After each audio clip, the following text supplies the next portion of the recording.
And joining us now here on Locked On Auburn, Auburn legend and new SEC network analyst Takeo Spikes. Congrats on the new gig, man. I appreciate it. Really do. Really do. It's been a long time coming. Yeah. And I'm excited. You know, like listen, this is what I do.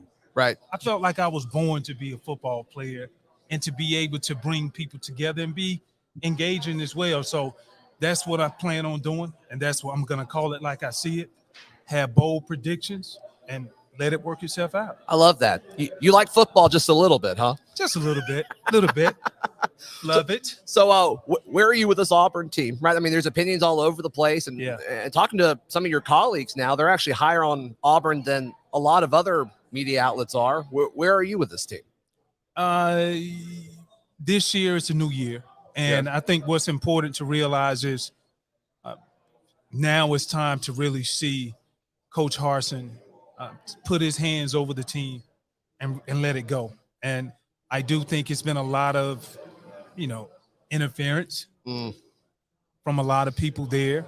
And it's disappointing to see so many players have left the program. Right. You see so many players are disgruntled. And you see both coordinators are gone.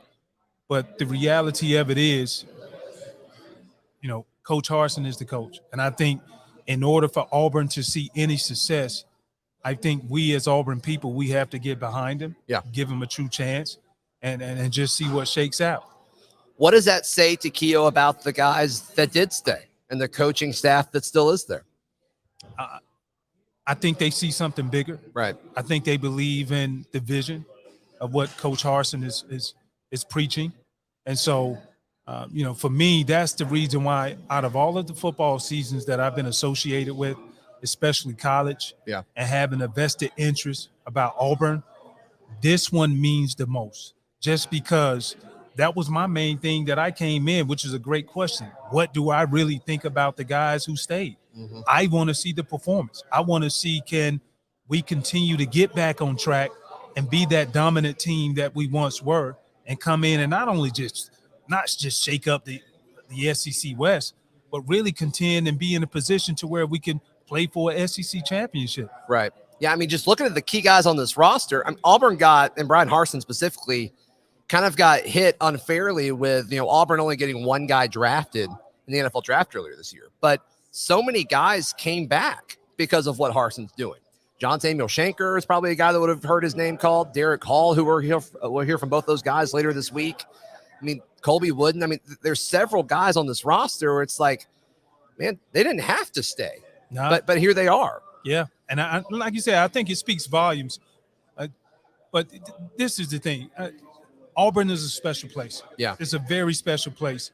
And I know, and I'm speaking off of not because I am vested in it, but I just know what I know, and I know what I feel. It's one of the places to where when you get the right people together and you gel everything together, it's amazing what comes out of there. Possibly an undefeated season and all of that. Do I foresee the guys having that this year? No, I do not. But for me, I want to see how the guys gel, number one. Number two, I want to see the pulse of the program. I want to see, are the coaches really gelling together with the players?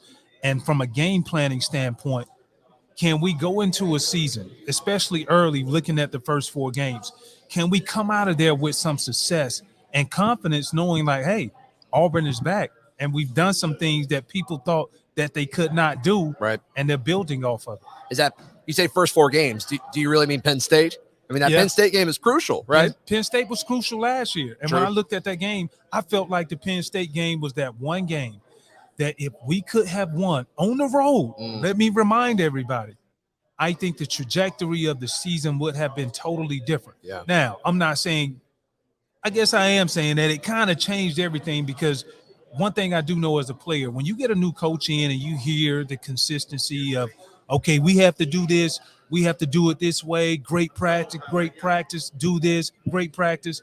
Now it's like, okay, coach telling us we're doing good, but we need to see the proof in the pudding as a player by going out, allowing it to be seen in public.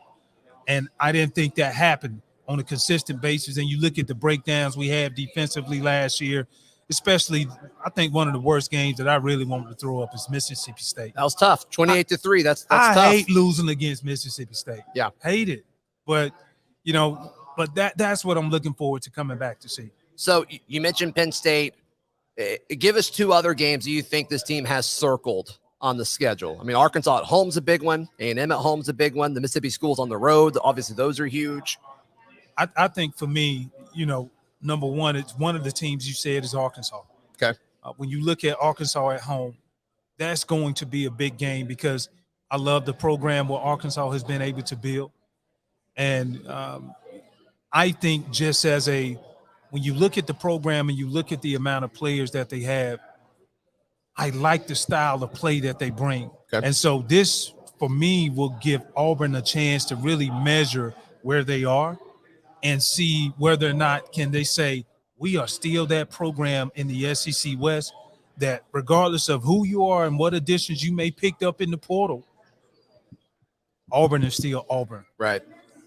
Thank you for your time and congrats on the new gig, man. Thank you, man.